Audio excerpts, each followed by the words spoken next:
On this Thursday night, the United States president changes his mind on his tariff reprieve. What it means and how long it will last. Just a short-term modification.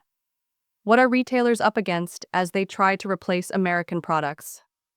Russia's ominous warning. What could happen if European and Canadian peacekeepers are deployed to Ukraine? Winter warfare. Are the Canadians training for battle in bone-chilling weather?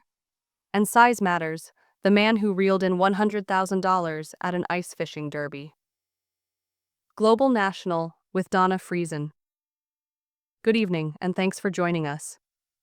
United States President Donald Trump has reversed his punitive tariffs on Canada and Mexico just 2 days after imposing them. Products covered under the Canada-United States-Mexico trade agreement, which he signed in his first term, are now exempt, but only until April 2nd. Trump insists Canada is not in the clear. We do not need trees from Canada. We do not need cars from Canada. We do not need energy from Canada. We do not need anything from Canada. It appears trade policy is being dictated by phone. Trump changed his mind after speaking with Mexico's president today and Canada's prime minister yesterday, a conversation Justin Trudeau described as colorful. Our chief political correspondent, David Akin, has more. Justin Trudeau and Donald Trump's phone call on Wednesday was heated, even including profanity. Trudeau called it colorful, but also substantive.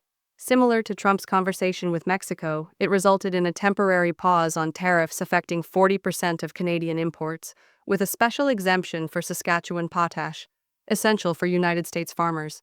However, Canadian energy remains under a 10% tariff, and Trump says the reprieve will end on April 2nd. April 2nd is going to be a very big day for America. Canada's response: existing retaliatory tariffs stay in place, but a second wave worth $125 billion will be postponed until April 2nd. However, Premier of Ontario Doug Ford is moving forward with his own countermeasures. We are going to impose that 25% surcharge on electricity supplied to Minnesota, Michigan, and New York. Despite Trump's pause, Ford and Premier of British Columbia, David Eby, remain skeptical. We have seen this before. He says 30 days, then reinstates tariffs within a week or two. You touch a stove once, you get burned, you do not touch it again. The back-and-forth chaos, tariffs imposed, then lifted, threats made, then rescinded, is a deliberate strategy, but Canada will not back down. Trudeau and provincial leaders warn that uncertainty from the White House will continue. Trudeau himself said this situation will last for the foreseeable future. Donna. David, this brinkmanship is tough to navigate, but Trudeau's time as Prime Minister is nearly up. The new leader of the Liberal Party, announced this Sunday, will inherit this challenge. Absolutely.